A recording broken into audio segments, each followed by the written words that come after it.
மட்டும் இல்லை பிரதர், நீங்க மட்டும் இல்லை, ஏகப்பட்ட பேர் இயேசுவை நேசிக்கிறதுக்கு இருக்கிறாங்க.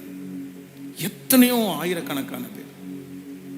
இந்த கண்ணப்ப நகர்ல ஒரு விசை ஹேர் கட் பண்றதுக்கு, முடி வெட்டுறதுக்காக நான் போயிருந்தேன். அப்போ ஒருத்தர் வந்து அப்படியே ஃபுல்லாக அப்படியே பட்டையை போட்டு, அப்படியே நெஞ்சில எல்லாம் பட்டையை போட்டு, கையில எல்லாம் போட்டு, அப்படியே கத்திரிக்கோல் எடுத்து வெட்ட ஆரம்பிச்சிட்டார். ஸோ எப்போவுமே யாராவது ஒருத்தர் அந்த மாதிரி தனியாக இருந்தாங்கன்னா அவங்களுக்கு மோஸ்ட்லி எப்படியாவது இயேசுவை பற்றி சொல்லணும்னு எனக்கு ஒரு ஆசை.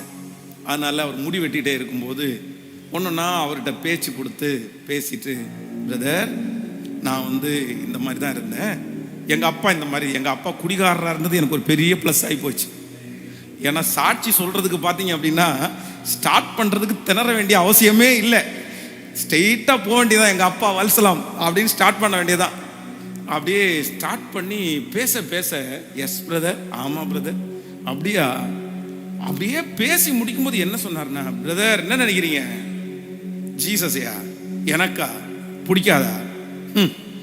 நான்லாம் அவருடைய தீவிர பக்தன் சார், நான்லாம் அவருடைய, நீங்கெல்லாம் சொல்ல வேண்டாம், நான் ஏற்கனவே ஊர்ல யாருக்குமே தெரியாம போய் ஞானஸ்நானம் எடுத்துட்டு வந்துட்டேன்.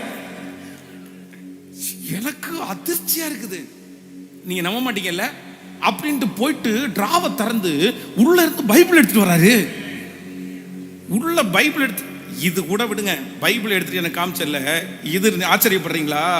இன்னொரு டிராவை திறக்கிறாரு, உள்ள 10 புதிய ஏற்பாடு இருக்குது. எதுக்கு அப்படின்னு சொன்னா, யாராவது ஒருத்தர் வந்தாங்கன்னா முடிஞ்சா அவங்களுக்கு இந்த புதிய ஏற்பாடை கொடுத்து அனுப்பினாரு. சர்ச்சுக்கு போனதில்லை, சர்ச்சுக்கு போகக்கூடிய விருதுரை இல்லை, ஆனா பார்க்கறது பட்டதான் முன்னாடி, ஆனா உள்ள இருக்கிறது யாரு? இதெல்லாம் வெளியில பிரதர், உள்ளுக்குள்ள வேற ஒருத்தர் இருக்கிறாரு. என்ன வெளியில காமிக்கிறதுக்கு எனக்கு விடுதலை இல்லை, அதனால உள்ள வச்சுக்கிறேன் அப்படின்னு அவர் சொன்னா எனக்கு பிரமிப்பாயிருச்சு.